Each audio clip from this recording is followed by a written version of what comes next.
All right. Welcome, everybody. I'm Handy Mora from Repurpose, and I am here with Khierstyn Ross. Khierstyn, welcome. It's awesome to have you here. Thanks.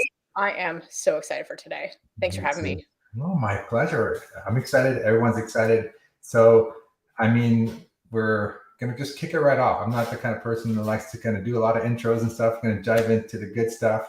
If you're watching, please leave comments. We're going to answer your questions as we go along and also do a little Q&A at the end. So feel free to make this as interactive. We're here for you, and we're here to talk about driving traffic and sales with short form video.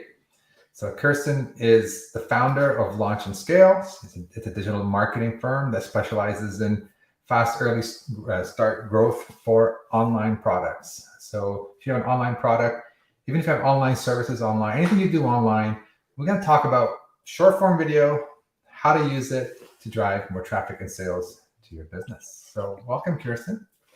Yeah, I'm really, really excited to be here. And we get to nerd out over, I guess, we are a content creation machine as well. Like we get most of our business organically through YouTube and things we're talking about today. So I'm just excited to dig into some of the workflows, how we're using them, and then how anyone who's new to Repurpose might be able to get started, or any existing users, how you can really pump up what you're doing to make the most out of the platform. Absolutely. Yeah, I forgot to mention that. I did mention that in the email that Khierstyn is a power user of Repurpose, and that's why she's here. Talk about kind of her experience with short form, her client's experience, and also kind of how Repurpose, how you can put Repurpose to the max and utilize it to get maximum performance, maximum exposure. All right, so let's just dive in. To me, first question, a lot of people here are probably either doing short form or thinking about doing short form. So before we dive in your opinion, why is short form video kind of the hot thing right now? And why is it? Your opinion, what do you think, Khierstyn? So there are different definitions for what short form video is, but the way that I like to see it is any video under 60 seconds long that you're going to find on TikTok, YouTube Shorts, Instagram Reels, Pinterest Idea Pins. Any video now that's on social media that's under a minute is a short form video. And what's really fascinating is what's happened in the last 2 years. Instagram has gone from a photo sharing app to a video first platform. TikTok is video first. And also YouTube has partnered with Shopify to allow creators to actually sell their product direct from their channel. All the other platforms outside of TikTok have been pumping out their own version of short form video because of the popularity of TikTok. So TikTok has risen and literally changed the game forever because of the amount of engagement and popularity of short bite-sized video. And when you look at some of the stats for short form video, it gets twice as much engagement as any other kind of post on the internet right now. It allows people to, with our attention deficit culture right now, it's really on point because most of us want to just be able to get to the point and have snippets and get content fast. And short form video allows us as content creators to deliver a message really quickly, or trailers, or teach something, or whatnot. So short form video is the main thing that consumers are eating up right now. You look at the stats, most consumers would, I think it's 72% of consumers would rather buy a product once they have seen it on video or seen a brand using that video than just any other kind of marketing right now. So when we look at how personal video allows you to be, when we look at the engagement stats, and when we look at how the platforms outside of TikTok are responding right now, again, Instagram, YouTube, we can't ignore short form video anymore. If you want to stay behind and just keep posting photos on Instagram, you're going to find your organic reach you're literally leaving hundreds of thousands of dollars on the table. So it's really something we can't ignore anymore. So. Yeah, I feel 100% the same. It's all about attention spans. And TikTok is dominating, and just the fact that all the other platforms, the YouTubes, the Instagrams, and the Facebook, everyone's is pushing out the short form content. it's the best time to be doing it. I mean, it's always the best time to do something when platforms are pushing it out. They give you more exposure when they release new features, or they want you to create that kind of content. So this is the best time to write it on all the platforms. And we're going to talk about some of the platforms that you repurpose to. But before we do that, there's a question from Doug. It's kind of applicable now. I'm going to ask it if you don't mind, Khierstyn. Yeah, let's do it. What do you think about the necessity of changing or optimizing each repurposed video specifically for each platform's requirements? I mean, it's to me, I'm not fully understanding the question, but I'm assuming it's about size. Oh, he's going to clarify right now. I described changing more than dimensions, like the actual way the file is edited. So, what are your thoughts? Okay. After.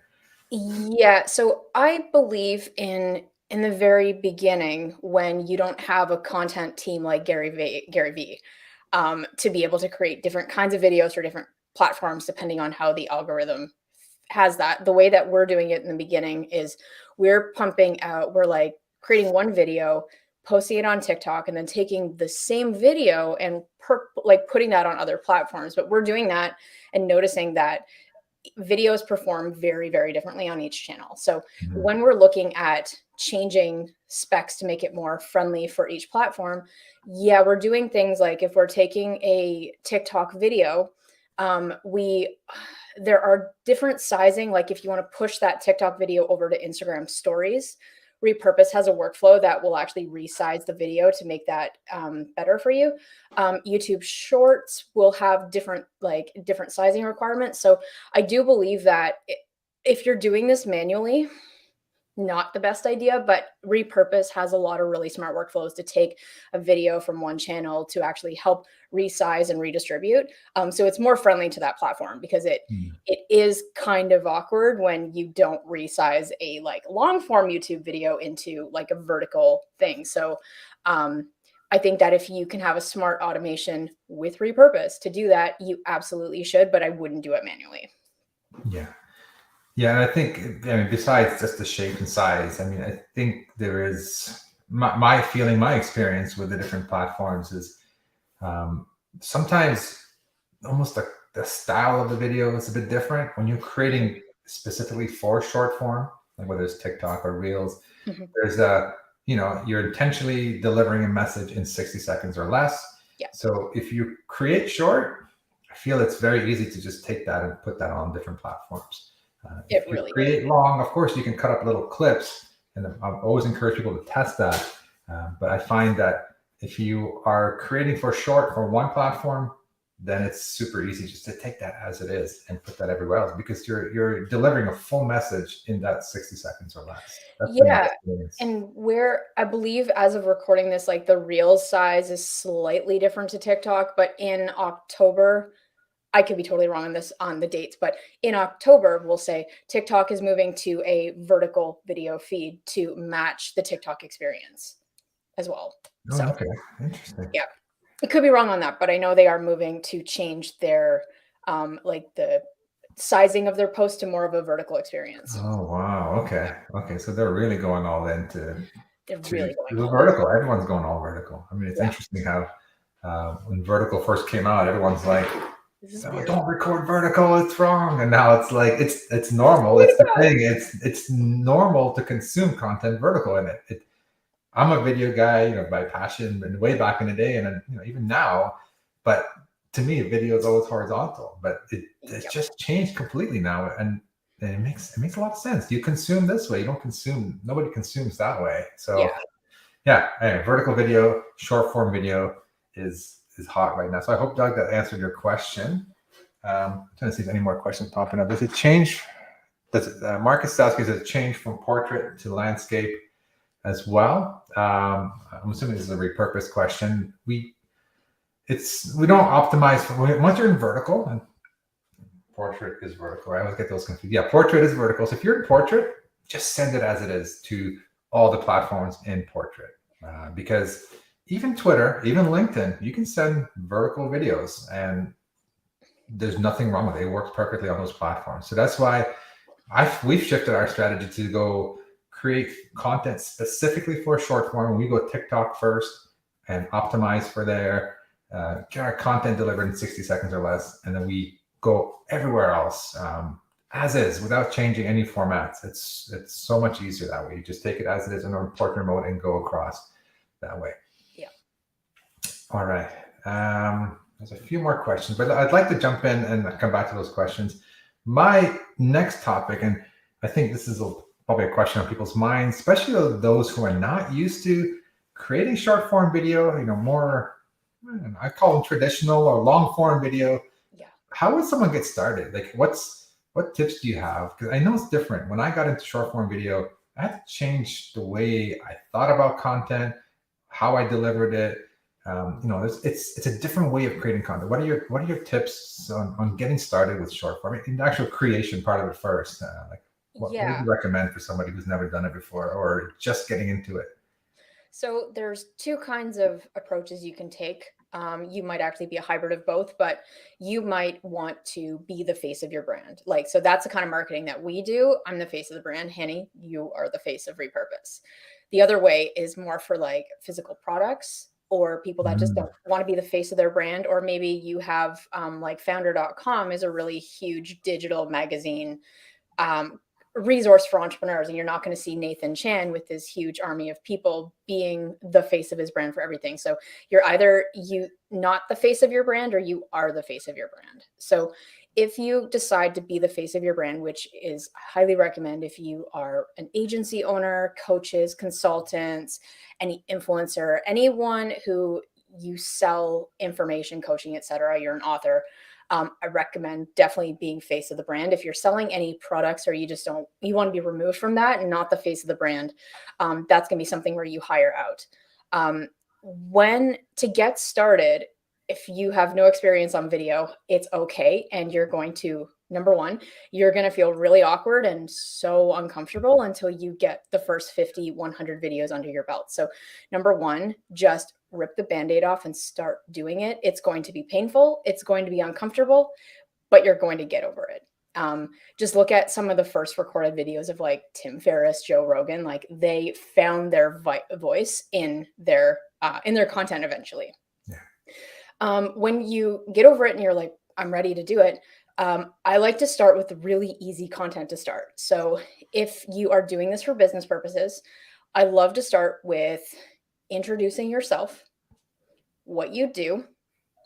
Are there some frequently asked questions about your product that you can answer? So a good example, we had a workshop yesterday with e-commerce brand owners, and one of the brand owners sells jewelry, and she's like, what should I say for my first few videos? I was like, okay, well, what are your top questions you're getting? She's like, okay, well, I'm getting questions about why we work with these gemstones. What is our process? How do I pick my size? What's our company about? How do I order? I'm like, those are your first 5 videos right there. Perfect. So I would start there with just the quick and easy. What are people already asking you about or already interested in your company? And if you're pre-market, you can even go through some common objections like, why did we decide to make this smaller than you'd expect? But anyway, before getting too in the weeds, I would start with really going into who you are, why you're different, and what are some frequently asked questions or things that people don't know about you. Yeah, I love that. And you said something really important. Those are 5 videos, not 1 video. So we're used to sharing so much information on a live stream or a longer video, but with short form, the thing that kind of the mind shift you got to do a little bit is 1 video, 1 point, focus it on 1 subject, deliver it from beginning to end, and that's it. You're not going to be talking about this question, that question, introduce yourself. That's 1 video. Frequently asked question number 1, that's a separate video. You got to get in the habit of it's 60 seconds. Bite size. Yeah, bite size. People want to consume, learn 1 thing in the video, and this. There's a framework I use. I saw somebody talk about it before, and I'm sure you're probably talk about it as well, Khierstyn. I don't know what it's called. I'm sure it has a name, but it's basically like a hook or an intro in the first 3 seconds, which is very important in short form content. That 3-second mark apparently is where people, they're either in or out. So you want to I don't even say my name in the first 3 seconds. I just in this video, you're going to learn this. Like, tell them what they're going to get in the first 3 seconds so that they can stick around for the next They 3 seconds. decide if they want that or not. So Exactly. you lose most people in the first 3 Exactly. seconds. So it's like, hey, this is about you. This is what we're covering today. Exactly. So don't even mention yourself. It's not about yourself. It's about what that person watching that video is going to get. And then, deliver your value, whether it's in 1 or 2 points, teach whatever you got to teach, explain, show, answer the question. And then the last step is basically, what do you want them to do after? Yeah. Again, one thing, follow us for more, or leave a comment, or maybe you can ask a question, ask them to answer a question. So ask them to do one thing after the video. That's been a framework for like longer form videos, and it also applies for short form videos as well. But the first 3 seconds, I feel, are the most important. Everything. Is everything. Yeah, that is applicable for any video script you do. Like from our time in the Kickstarter world, we would spend like 10 grand on a 3-minute product video. And the first 15, 20 seconds, you have to include what the product is, who it's for, why it's relevant. Because that beginning of a video is where someone's going to decide, is this video worth my time right now? Is this giving me what I'm looking for, or am I not interested? Nice. So. Yeah, it's really important. I'm going to jump back to a few comments, and then we'll jump back to my next question to you, Khierstyn. So the comments, you and I can both answer them. I think some of them are asking about repurposing directly, but someone from Facebook, I apologize, that's not showing me your name, asking, what are you starting video flows in TikTok and then using Repurpose or using workflows to go everywhere else? Is that your strategy right now, Khierstyn? Yes. So it depends on the platform, but we have so our workflows that we have in Repurpose are, when a new video is uploaded to TikTok, move it to Google Drive as a backup and remove the watermark. So that's number 1 for backups. Number 2, we take a TikTok video and push it over to Instagram. We don't have that just automatically posting because we want to control the schedule, but we have it so that it pulls the content so that we're not like manually uploading everything. So we push that over, but we use a program called flick.tech for hashtag research. So that what we could do with every video is like go in and optimize it for hashtag or SEO based on where we're pushing out. So we do while all the workflows are set up, we're doing a lot of manual just to make sure that we have the 30 hashtags on Instagram, or it's resizing it to stories properly, or pushing things over to the podcast without having to do editing, that sort of thing. Nice. Okay. So, for short form content, you go TikTok, like your primary is TikTok, and then it goes Repurpose from there. I mean, ourselves, we do it through auto right now. We just use auto, but the beauty of Repurpose is it gives you the flexibility. It depends if you want to do a little more research, fine tune the captions and the hashtags. You can do that. Yeah, that's why it's great to leave them in manual and then schedule the ones that you want. If you're getting started and you just don't have the bandwidth or the team to do it, just put it on auto. Start with auto. You put a video and it'll automatically go to all the platforms. You can always go back on some platforms like YouTube and edit and optimize, the hashtags and call to actions there as well. Yeah, so that's what we do. In the beginning with YouTube Shorts, we were, it's not easy to optimize a YouTube video, not gonna lie, but we would publish through Repurpose, go into YouTube, and we used to pull like the 500 character limit with like the 30 hashtags or whatever. And we just found that it was taking so much time. So we tested with like 2 or 5 hashtags, same results. So now we're able just to do research on YouTube and plug those into Repurpose so that everything is optimized by the time it goes to YouTube. Nice. And the follow-up question from the same Facebook user, I apologize. Again, it's not showing me your name, it's showing me Facebook user. But the question is how do you get the watermark off? It's automatic. Like Repurpose has a workflow. You can go from TikTok to Google Drive. Everything we do in Repurpose removes the watermark automatically. You don't even have the option to keep the watermark. It's always removed. It's funny. That was the first workflow I set up, and that in itself is worth paying for the entire monthly service, because the alternative was to go to TikTok, download video, upload it to Save Tik, and then download it and then move it to Drive. It was like 3 minutes of video. this is like that one workflow. It's worth it.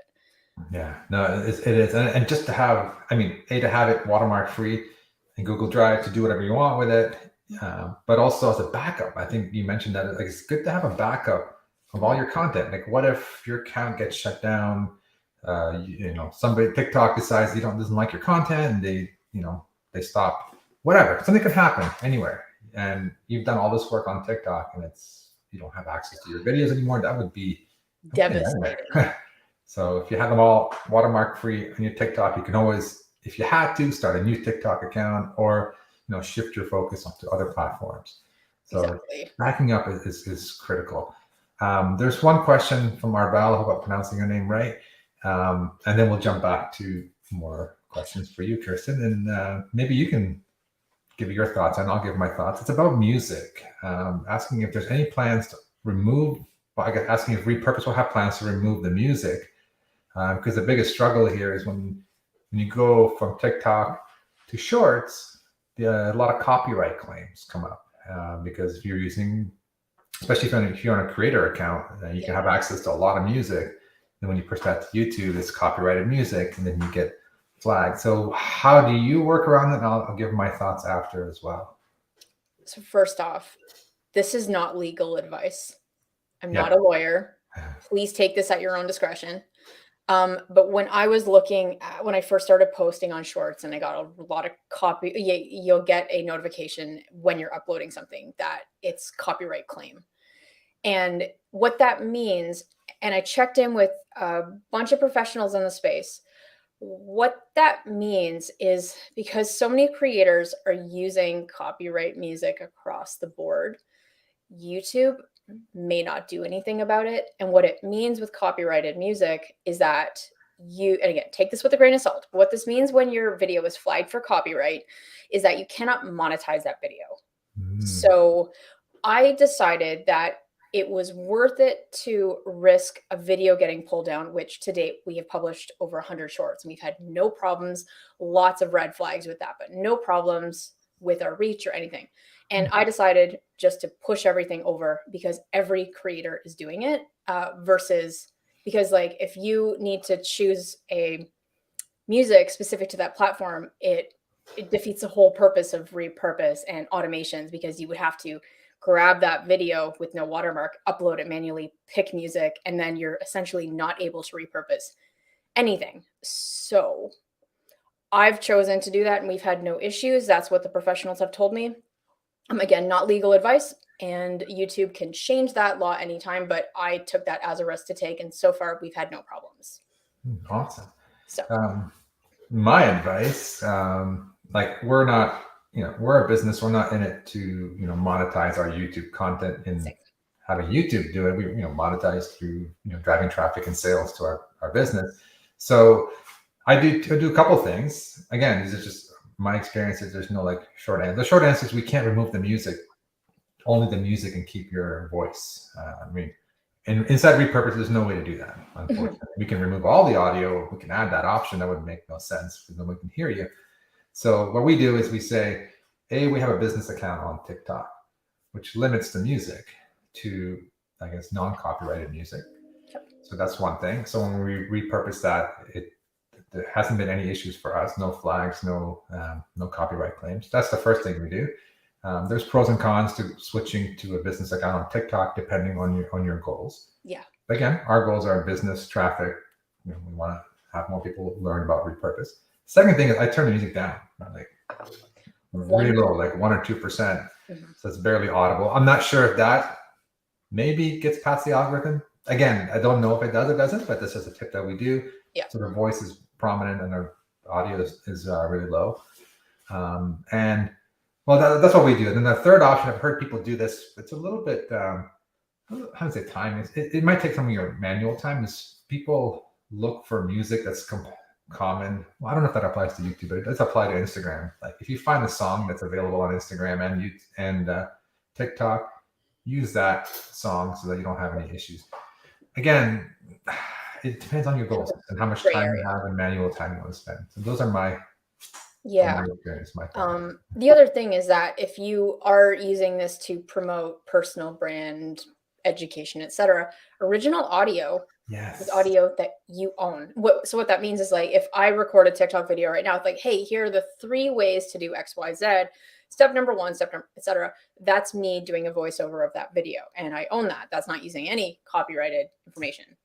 So that is something that you could do if it's just you want to stay in the green with that.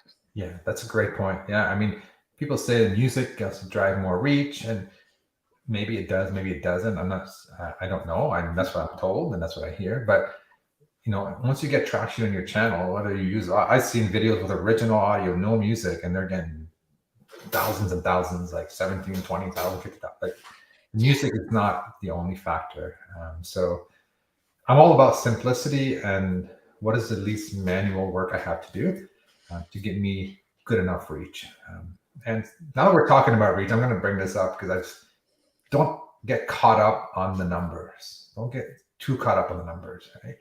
It's all about the quality of people watching your video. And what I mean by quality is, are they your right audience? Like, are they the right people watching your content? If you have 1 million people watch your content, but it's not the right people, that doesn't really help you.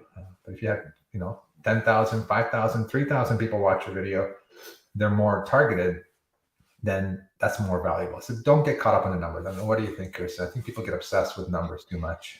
I think it depends on your goal. Yeah. And I 1,000% agree, because you look at accounts that have 1 million followers, and then you look at accounts that have 2,000 followers.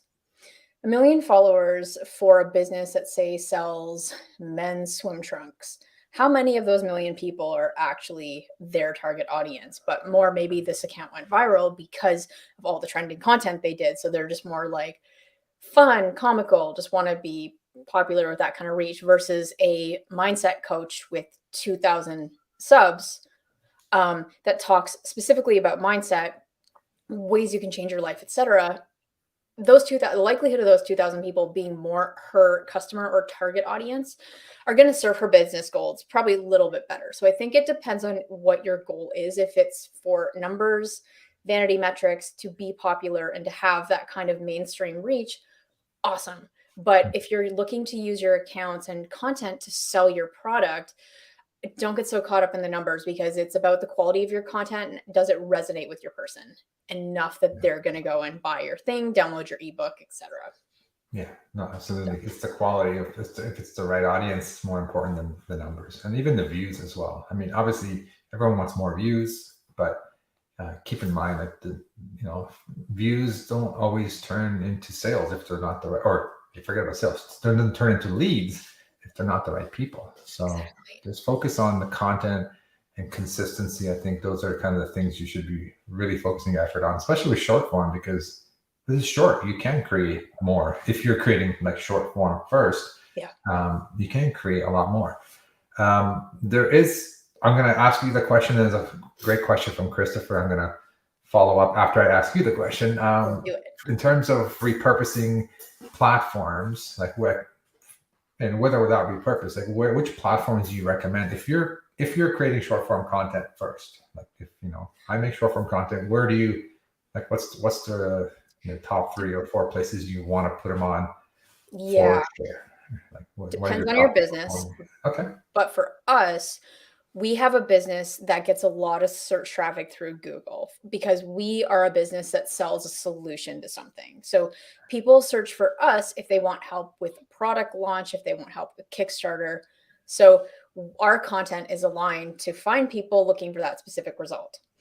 If you are selling a product that solves a pain point, and by product, I mean, it could be digital, it could be coaching, it could be agency, but if you help people grow through Facebook marketing, if you help people get more abundance in their life through gratitude practice, if you have some result you help your people get, then I recommend that you definitely do the platforms that are highly search. Search is going to be your TikTok, YouTube.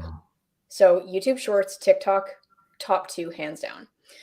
If you serve a demographic that might be suitable for Pinterest. Pinterest is a visual search engine. Recommend you do idea pins. Those would be the top 3. Facebook is it just does.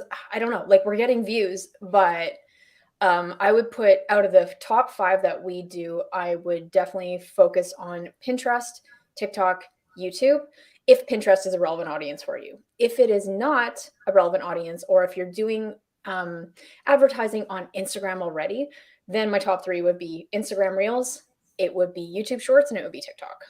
Nice. I love that you said search, because no one thinks of TikTok as a search engine, but there's so much news now about how TikTok is becoming the search engine. Like, it's not overtaking Google or anything, but it's up there as a search engine. Like, I never looked at it that way. But it's I saw a video a few weeks ago about how to find what people are the top things people are searching for in your niche on TikTok. And you go to TikTok, the app, you go to search, and you'll type in like meditation tips, for example. And top videos are going to come up based on like top meditation tips. But then if you keep scrolling, you're going to see some of the top search terms that people are like meditation tips for wellness, meditation journals for whatever. And that's going to give you ideas for content that people are actively searching for. And it gives you a leg up to then create content that is already trending or popular in your niche. Interesting. They use it as a way to help you come up with content ideas in your space by searching and seeing. It's similar to like the Google's autocomplete, where it completes the top recommended searches. You can do the same thing on TikTok. Okay. I like that. Yeah, I think, and then you would optimize. Like, I keep hearing about optimization on TikTok.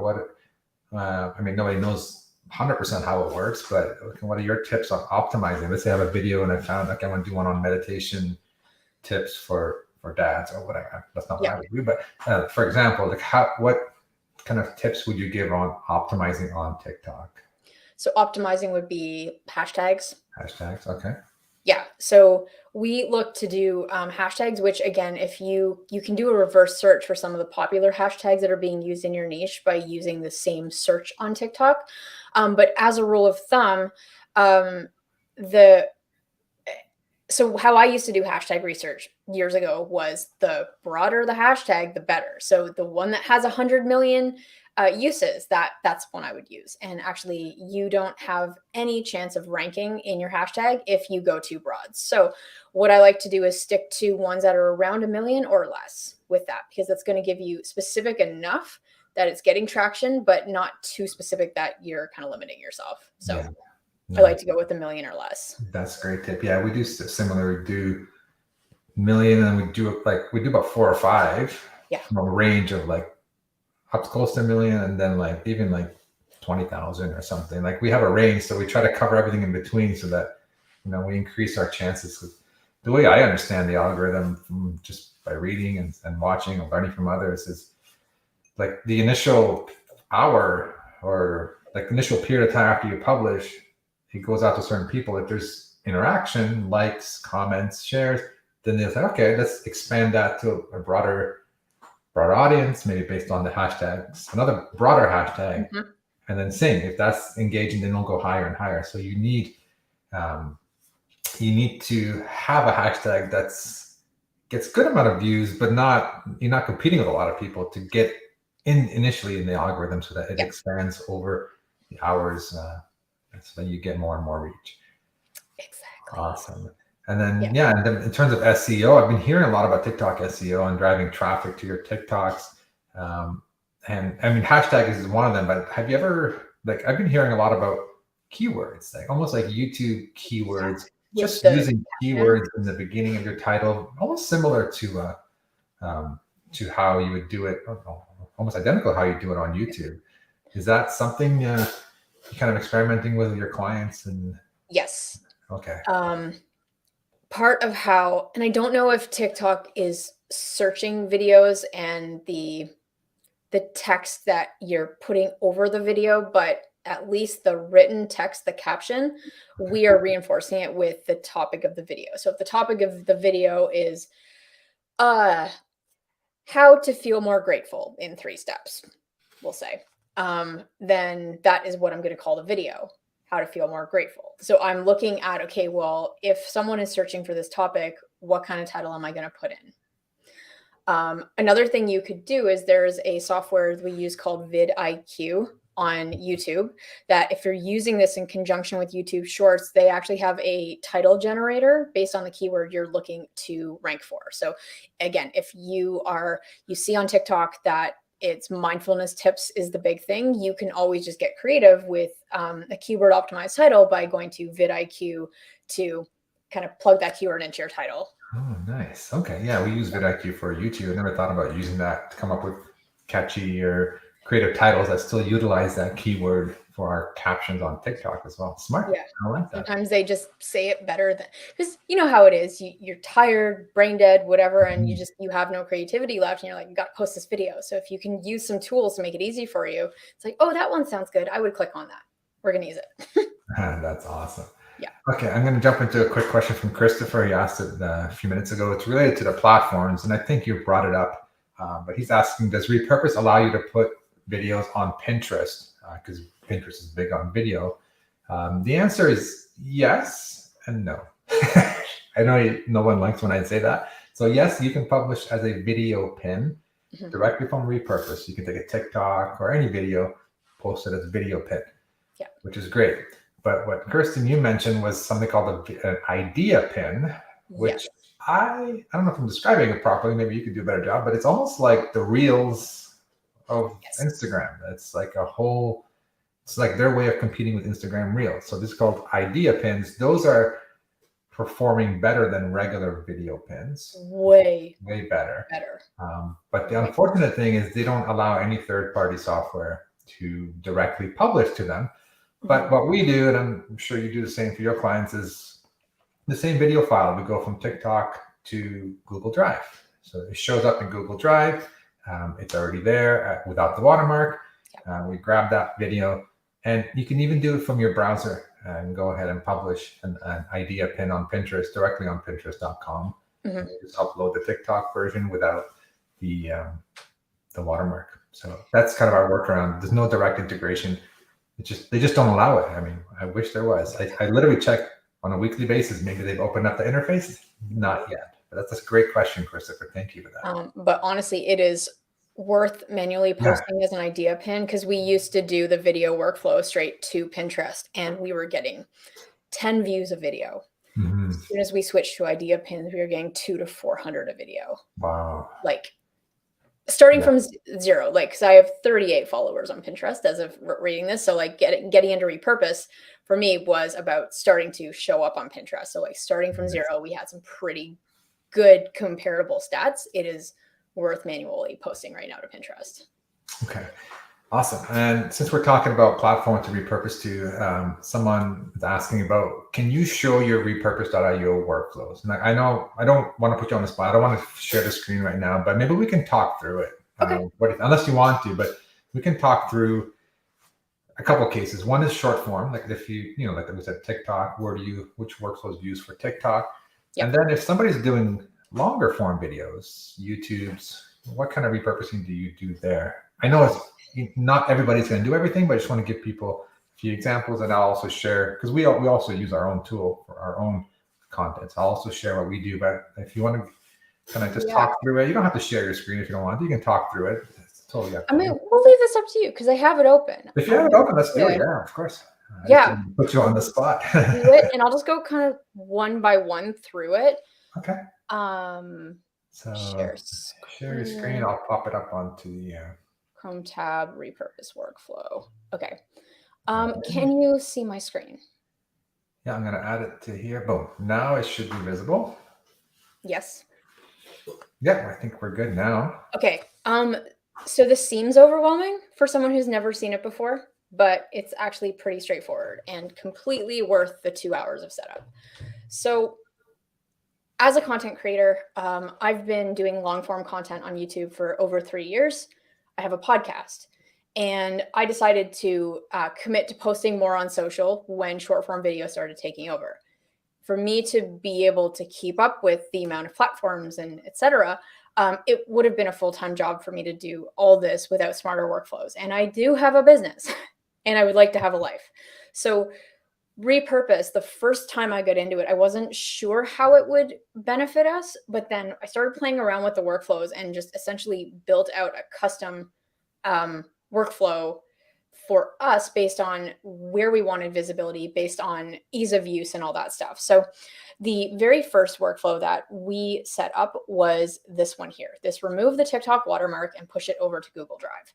This allows me to keep a backup of every single short form video we do, because all of my content short form starts with me editing and posting on TikTok. So we start on TikTok and then we move it back up to Drive. I'm going to skip some of these because some of them just aren't relevant. Like Pinterest, for example, I can delete that one because we discovered that idea pins just work better for us. So the next thing that I do is I move from TikTok to Reels. And again, Hanny was saying that you automatically take off the watermark. So by taking a TikTok video and publishing that to Reels, it pulls all of the TikTok videos that I've ever done.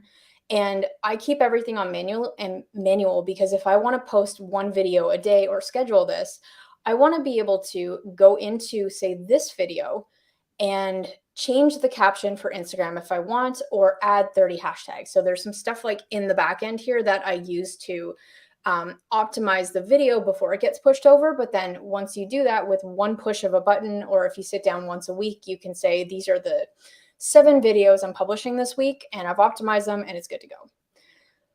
So that's one thing we have. We then have TikTok to YouTube Shorts. Same as Instagram Reels, but optimizing is a little bit different. So we use different software to give us the right hashtags that we want to rank for. And then we make sure that that's just kind of optimized to push over to YouTube Shorts. The next thing we have is you know what, this one isn't relevant to us, but let's just say like the YouTube to Google Drive. So I have this one where all content. Okay, so you see in the settings here where I'm like exclude videos that contain the hashtag shorts. So what this workflow lets me do is take any YouTube video, long form video that I've published, so any video that's like 10, 15 minutes long, push that as a backup to Google Drive. Again, because you need to take a backup of your content. So what's different from the first workflow I showed you, that is doing a backup of shorts to Drive, but this is doing a backup of any of our long form content to Drive. Okay. And feel free to stop me, Hanny, if you want to go. No, that's smart. No, that's smart. Back up both the long form and the short form. But my like absolute favorite freaking workflow ever is this one. The YouTube. Where is it? YouTube to. Okay, YouTube to 60-second clips. So this one is, as a YouTube creator, I create long form video. So I do 10, 20-minute videos 1 to 3 times a week. And as YouTube, in the last few months, I've noticed that our long form videos are not performing as well as short form video. So what that means for me is that if I want to grow my channel faster, I need to tap into shorts, and I needed a workflow to make it easy for me to take long form content and splice it into smaller clips. So I have 2 ways of creating short form video content. I have the content that I'm recording on TikTok and then pushing everywhere. And then I have the long form YouTube content that I can then splice into shorter clips. But the idea of hiring a video editor and telling that person to, between minute 130 and 214, that's one clip. And then it was just too manual of a process. So I discovered this workflow that on YouTube, you can use these things called chapters. Chapters allow you to scroll through a video quickly. So if I can't share that, but allow you to just scroll through a video quickly. If you want to see, like, you want to skip the intro and you want to get to the part where he's talking about the popcorn or whatever, like you can scroll straight to that point. So it's like a table of contents for video. And if you put chapters on a YouTube video to say, hey, at minute 115, this new topic starts. At minute 245, this new one starts. What Repurpose is doing is it's pulling that information from the YouTube video to say, oh, hey, so these are the chapters that you've already told us are like preset things. And in the settings, you could say automatically pull 55 or 59 second clips. So for me, our default length was 55 seconds. And what I could do is it has auto magically spliced a long form video into bite-sized content that is already filtered and ready to go based on me doing the work of putting chapters in YouTube. So then what I could do is if I want to screen this one to make sure that I actually like want to publish that, when I go in here, let me see if I want. Yeah, you can go to edit. So what I could do is I can go in here and play this clip just to screen it to make sure it's like actually the clip I want. And if not, I can like adjust that. And then we can automatically publish that to wherever the output is. So for me, that's going to be, for me, this is like the best workflow ever because I was at a point where I wanted to put out like 8 TikTok videos a day, but I was able to supplement a third of our content by taking clips from our YouTube channel like this. So it made that like cross posting a lot easier with content production. That's awesome. And 2 small tips, and I'm watching this for the first time as well. Is like you can actually specify an end time in your YouTube chapters as well. So you don't have to have it cut off at 55 seconds or 40 seconds or whatever. You can, when you're doing your YouTube chapters, you can actually, there's a way to set it up so you can put a start and an end time, which is really cool. And the other thing I wanted to mention is you can even go, we do this, we can go YouTube to YouTube. So you can go YouTube long form, chop it up like you're doing, and have that go back to YouTube as a short, which is really cool. It'll save you an extra step of having to upload to YouTube yourself. So I'm glad, this is awesome. I'm glad you showed this. And I see an interesting one down there. I think it'd be worth mentioning this one. Yeah, this one? A good one. Yeah, not a lot of people know about this feature without repurposes. Yeah, there's 2. So with the, I have a podcast and our workflow used to be, not using Repurpose. It used to be that I would record a 15-minute video. I would then put a intro and like somewhere after 30 seconds and an outro for it. And then we would have to take that same video clip, then remove the video and then add our podcast intro and outro, and then upload that to Libsyn and then automatically publish that. So Libsyn is a podcast hosting service. So anytime you want to publish your podcast to iTunes, Spotify, etc., it takes care of all that. And so I figured out a way to get rid of most of the video editing and all of the audio editing on our podcast using this workflow. So what we have is on YouTube, if you do some stuff on the editing side, you're able to actually push the audio straight to Libsyn. And in here in the settings, you could see how we have these 2 files. So what it does is it converts the video to audio and then puts your intro and outro audio files like your show. Hey guys, welcome to the Launch and Scale podcast, blah, blah, blah. Like add those to the end and then automatically publish that or schedule it as a podcast. So you've essentially automated the YouTube video to convert that straight into a podcast without any editing. That's amazing. Yeah, I'm glad you're using that. I'm glad you showed that because a lot of people don't realize that you have power. You have an opportunity to have a podcast right away just from YouTube content. You can do it with short form, but it probably makes more sense with longer form YouTube videos and have them. No editing involved. You've already edited the video on YouTube. Just take it as it is with intro and outro. I love that. Yeah. Love that. Yeah. You had one more to show? Oh, yeah. One more. That's just more for me. So we use Zoom a lot. And a lot of times I want to record sales calls. I want to record interviews. I want to record coaching calls, whatever that looks like. And it's such a pain to take those Zoom recordings, upload them to wherever you need to in Drive. So this is automatically taking a backup of all of our Zoom call recordings and putting them into Google Drive so that we have record of every conversation that we've recorded, which is really good. I love that. It's a good way to cheat if you don't want to upgrade your storage on Zoom. You can just also true. Back them up, send your recordings to the cloud, and then to Google Drive, and you can start deleting the ones that you don't need as often, but you don't lose it because it's on your Google Drive. Okay, awesome. I'm glad you showed it. I'm glad that we talked short. If you create short, we talked about if you create long and how to turn them into shorts. And that's amazing. I hope that answered the question. I do have one more question before we kind of wrap up here, and it's about I guess kind of the business side of things, right? You're talking about driving traffic and do some SEO, whether you're doing your optimization or SEO on YouTube, if you're going long form content first, doing it on TikTok, if you're doing it on there. So the whole point of creating content is to drive traffic, right? So and build awareness. Then what's next? Like, how do you, like, what tips can you give to people to what happens after? Right? They're going to have it. They're creating content weekly, daily, whatever they're comfortable with. Then what? How do we turn that into growing their business, into sales, into leads first, into sales? Like, what tips can you give? I know obviously you can't. Like, it's specific tips, but just in general. Like, what do you? I recommend best practice is that 20 to 30% of the content you create should have a direct call to action in it. So if you're doing 10 videos, 2 or 3 of them should have a direct call to action. So what that means is that you're leading with education, value, etc. for the other 6 to 7 videos. Your call to action should lead to a specific thing that you want people to do. So if you are using this to build your email list and you have a mini course or a download or something, you can have a link in your bio that uses something like Linktree, Milkshake, or some other thing where when you click that link, it auto expands to like 4 or 5 different options for how people can like work with you or whatever.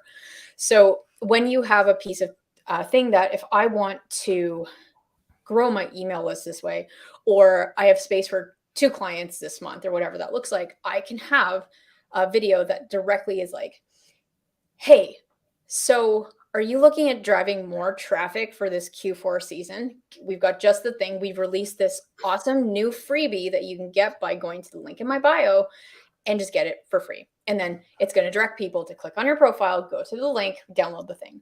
Or you might have a call to action that's like, hey guys, very, very good news. If you are someone who's looking to do XYZ, we have space for 2 clients to start September 1st. If you're interested in applying to work with us, go to the link in the bio. So you want to have a direct call to action for the thing. Or if you're a physical product brand, you might say, hey guys, Labor Day weekend, it's back to school. That's why for this weekend only, we're doing 20% off our whole lineup. Be sure to go here, get the discount, go buy the thing. Awesome. Yeah, those are great. So you just say it verbally. I mean, like I'm mostly worried about links and stuff like that, but it's a lot of platforms don't like links. Well, I don't think any platform likes links, and a lot of them don't allow links. So verbally saying it, maybe a sticker or something that I call them stickers. I don't know what they're called officially. Like some kind of text on the screen, especially on short form content. Do you recommend doing that? Yeah, and there's ways to get around it. Like I have heard that TikTok is trying to restrict reach if you come out and directly say, go to the link in my bio and buy my stuff. But if you're saying like, go to my profile or information in my profile, then that's okay. That's okay. Yeah. Awesome. Those are great tips. I mean, the whole point, it's a funnel. I don't like to use the word funnel because I get intimidated by it, but it, the content has a purpose. Your first 3 seconds has a purpose to get people to watch the rest of the video, or at least the next 3 to 5 seconds. And then the video has a purpose to drive people to sign up for something. So you recommend, I mean, I personally don't go direct to sale. I say some kind of lead and opt-in so that we can, in our case, it would be a trial in our case personally, but it's going to depend on your business, of course, right? Yeah. It's like, it depends, and I recommend you test, but if you come out and pitch and you just do a video that gets shown to people who don't even know who you are, because it's not only shown to your followers, it's shown to everyone else. You on TikTok can choose friends only so that people who follow you only see that video. So you can direct it to warm traffic only with that. But generally speaking, you lead them into a funnel, get them to sign up for the thing. And then on the back end, when they're on your list, you can say, hey, did you like that mini course? Well, we actually have other ways to work with us. Yeah, no, that's awesome. So I guess I don't see any more questions. There's one question about an affiliate program for Repurpose. Yeah, we do. We actually have one. You can get it access from your account on the top right corner. But the more important thing is like, what do people want to do next? Like if they want to learn more, I know you've created something to help online businesses grow short form specifically. So maybe you can talk about that a little bit. Yeah, absolutely. So we have put together a new program. Really, it's a framework to help small businesses get started with short form video. So this is applicable if you're selling physical products. It's applicable if you are selling digital products or coaching services. So we're essentially put together Video Marketing Mastery, which is a framework that helps you get started integrating short form video into your marketing. But more off, what we also include is it's not a course on how to get on TikTok. It's a course of how to start short form video marketing and build a content machine in-house, meaning how to take your video and repurpose it across different platforms. So in Video Marketing Mastery, we also cover how to set up all the workflows so that when you have a piece of content that you created on TikTok, how to set that up to serve your business goals, as well as this is tailored to anyone who may not necessarily want to do the work themselves, but you may want to outsource this to a VA. So it's a step-by-step framework on how to integrate video as part of your marketing plan. Nice. And is it only about, like, it's obviously about short form video because that's the focus. So what about like ideas, like coming up with ideas? Yes.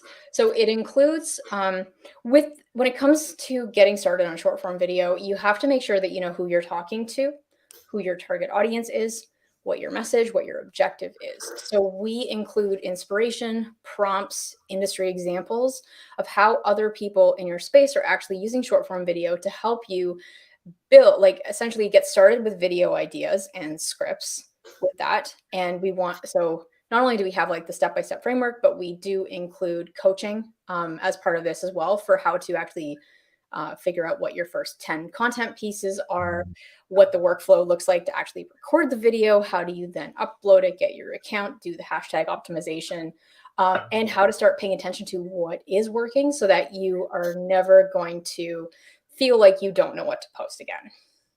Yeah, that's great because I'm talking from my experience as well. Some days I'm just like, I feel like I've talked about everything already. What else can I talk about? It feels like that, even though I'm pretty sure there's a lot more topics we can talk about.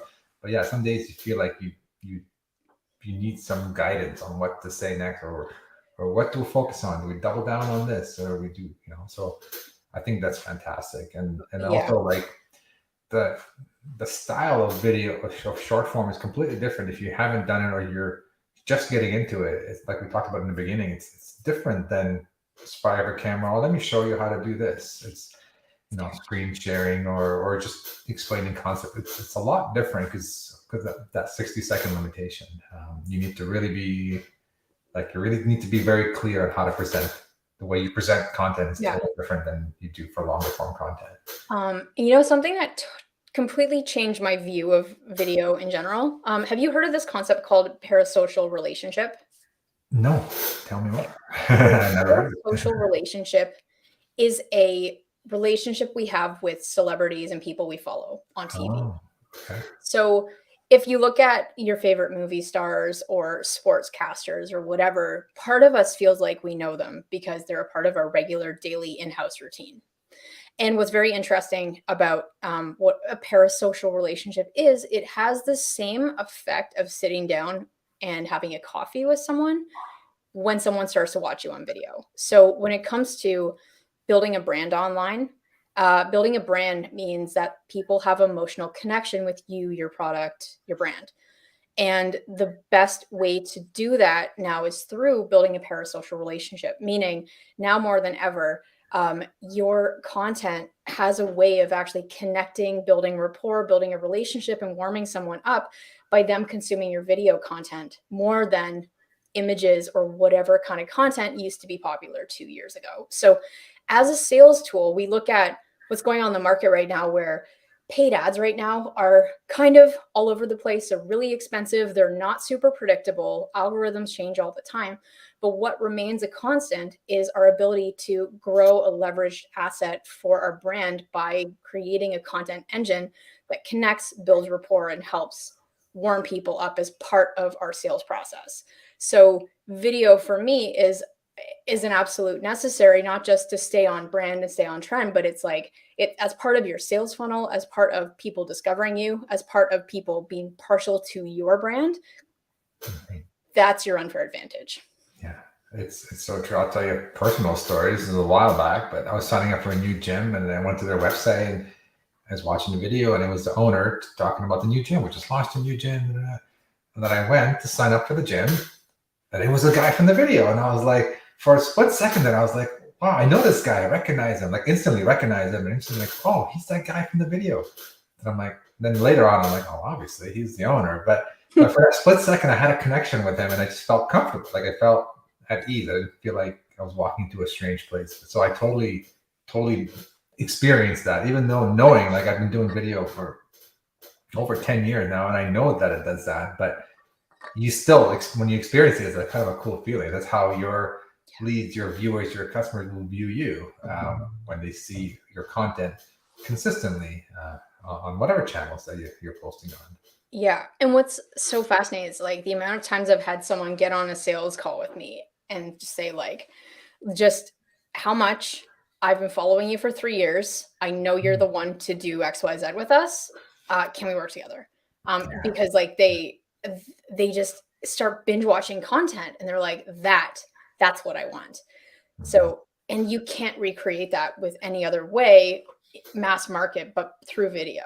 So yeah, absolutely. Video it's always been, and now it's even, I feel like it's even more of a must, like especially with short form content, like short form platforms now, it's a must. You got to be doing video. And I'm assuming a lot of people here, Repurpose users are already doing video. I'm just hoping that they take advantage of short form video, because I think that's, repurposing to short form clips is great. Like I like that. I believe in that. But I feel like it shouldn't be your only strategy. Me personally, I feel like you need to mix and match original intended as a short form video with the clips from your longer form videos, because if you rely on those, I feel like, I don't know, it's more of a feeling that I don't have any hard evidence, but I feel like I want to say the culture of short form is different than watching a clip of somebody repurposed, but those still add value. So mix, like what you're doing, mixing and matching original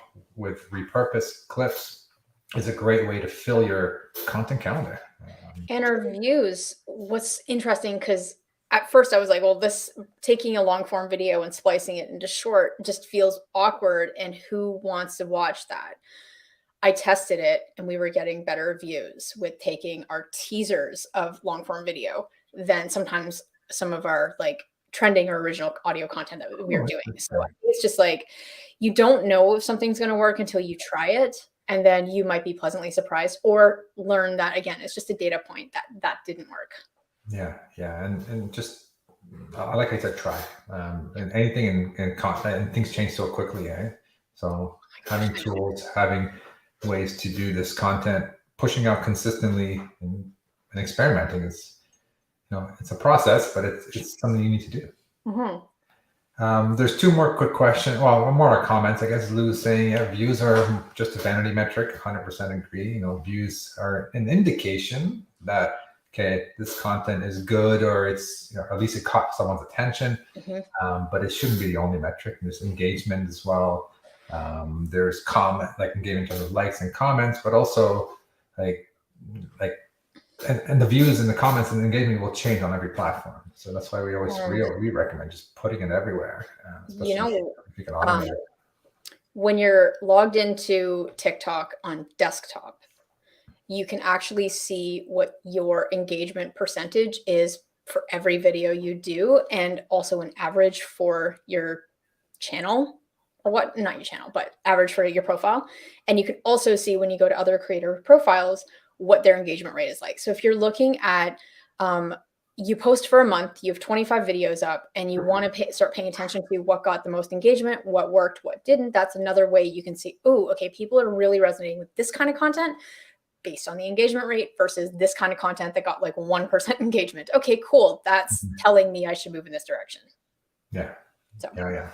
And I find like TikTok's got good stats. YouTube has good stats. Not all the platforms give you a lot. I think Instagram, I don't watch my Instagram stats too much. I focus more on the TikTok, and slowly now I'm going to be paying more attention to the YouTube shorts. And the other interesting comment by Fraser, it's a great comment actually. People are getting around. We talked about the link in bio and possibly like affecting your reach. I mean, I don't know if these are all like rumors or not rumors, but people are saying Bink and Lio as their way of getting around the algorithm from catching them and flagging those. Again, I don't know. I'm not saying they're not true. I'm sure there's truth to it, but it's just gotta test it, do things. I use text. Like I use a lot of text on my screen. Not a lot, but when I do my call to action, there's also a little bit of text. And one thing, which I'll be honest, we did intentionally in the beginning. We chose a name for our business that's very short and easy, like repurpose.io, a domain that's very simple. Yeah. So it's easy to say and easy to show on the screen in short. But if you don't have that, think about buying another domain and just redirecting it to your site or to a specific landing page, something short, like that's relevant to your business. So try that out. Because if you put a long URL, no one's going to remember that, and no one's going to be able to say, even when you say it, it's going to be hard to remember. So I've heard people using little short domains that then they redirect to a specific landing pages. So back to the idea of testing and experimenting. And then I think it's the last comment we have is from Doug. Is any example creators that we can view how they use Repurpose to repurpose the same video to various platforms? Now, I mean, if you could look at Khierstyn's account, we have so many people.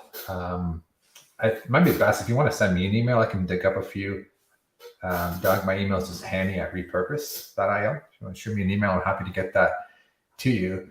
But I feel like in the past, like 2 or 3 months, there's been a lot of TikTok first creators joining Repurpose, and it's the simplest way because there's no editing or transforming. You don't have to make clips. You don't have to do anything. Just create a short form video, upload it to TikTok, and send it exactly as it is without the watermark to all the other platforms.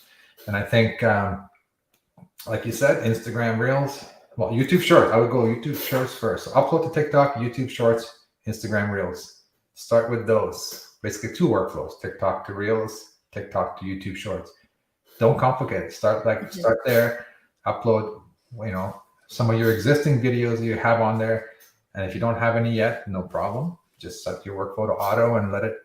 Next time you upload a TikTok, let it go and start simple. And that's what I always talk about. But I think those are all the comments. Any last minute thoughts? Or we've been here for over an hour, and I appreciate your time so much. I learned some things that I'm going to apply. And any closing words? I know go check out repurpose.io/video mastery if you're interested in learning more about Khierstyn's new offering. I think it's a great way to think of content as a machine for your business, not just for the sake of content. Like how to streamline it. So I'll let you kind of close it off, Khierstyn, with any last thoughts. So know that what content has done for my business, we've been in business over 5 years now, and we've not been able to make paid ads work for our business, really haven't put that much effort into it. But when I look at where we get most of our business from, it is YouTube and a podcast. Nice. We got really intentional in the beginning about who we serve and what we help them with. And then we created searchable content. And so for us, over the last 5 years, we've done over $1 million in business with our organic content machine. So us shifting gears over to short form video is our ability to explode our brand awareness when it's relevant right now and use it as a sales tool. So I think that while video is not just about video, it's about the engine that is going to build an online community for your brand. And I know it's uncomfortable. I know the how to get started on video is tough, but once you have the framework, it's going to change your business. So that's just my parting words. It's less about it's really awkward getting on TikTok, and more about what is this going to do for my business in 12 months if I double down on short form video. Love it. Love it. Thank you so much. And thank you everybody for all the great questions. And if you're watching the replay, just drop your questions in. We'll hop back in and we'll definitely answer them as well. Khierstyn, thank you so much for everything. And I will talk to everybody soon. So check out repurpose.io/video mastery. I'll leave the link in the comments as well. And have a great rest of the day. Bye, everyone. Bye, guys.